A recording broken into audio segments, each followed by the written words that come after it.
আমাৰ সভা শেষ হোৱাৰ লগে লগে আমি আমাৰ নমিনেশ্যন ফাইল কৰিবলৈ যাম আৰু মাননীয় মুখ্যমন্ত্ৰী বিটিআৰ প্ৰধানকে ধৰি কেইবাজনো মন্ত্ৰী আৰু বিধায়ক আমাৰ MCLA দলৰ তিনিওটা দলৰ ৰাষ্ট্ৰীয় ৰাজ্যিক নেতৃত্ব উপস্থিত থাকিব।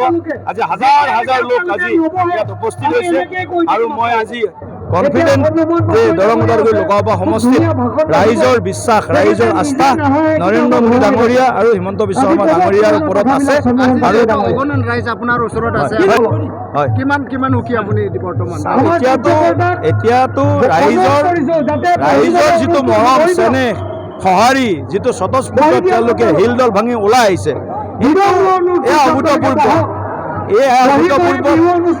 অতীতত এনেধৰণৰ পৰিৱেশ মই দেখা নাছিলোঁ। প্ৰথমবাৰ এনেকুৱা হাজাৰ হাজাৰ প্ৰায় লক্ষাধিক লাখৰ ওপৰত ৰাইজ আজি ইয়াত উপস্থিত হৈছেহি। গতিকে সকলোকে মই সশ্ৰদ্ধ কৰজোৰে প্ৰণিপাত জনাইছোঁ।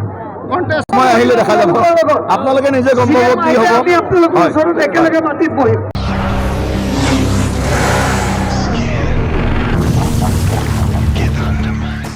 गोजोनथाव खौरां सेरफांगुरि बाजाज श'रुमा बाजाज बाइक सालायनानै मोजां मोनग्रा रायजो राजाफोरनि थाखाय गोजोनथाव खौरां लानानै फैदों। सेरफांगुरि बाजाज श'रुमा ईद एन्ड बिहु दामाका अफार होगासिनो दं। क'क्राझार जिल्ला सेरफांगुरियाव थानाय फुंखा इन्टारप्राइज बाजाज श'रुमा 22 मार्चनिफ्राय 30 एप्रिलसिम ईद एन्ड बिहु दामाका अफार आरो एक्सेन्जनि खाबुफोर होगासिनो दं।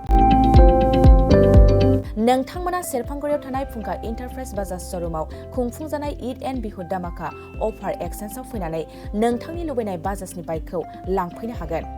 बाजाजनि बाइक सालायनो मोजां मोनग्रा रायजो राजाफोरनि थाखाय फुंखा इन्टारप्राइज बाजाज श'रुमा लोगोसे मोजां अफारबो लानानै फैदों।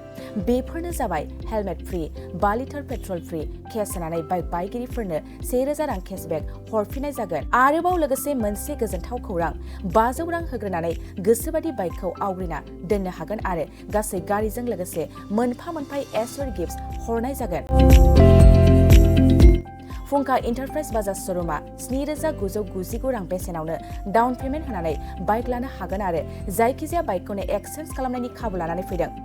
आबुङै मिथिनो थाखाय 6003817191 7002240725 आरो 9101547892 बे जानबुं नाम्बाराव खौरां लाहरनो हागोन।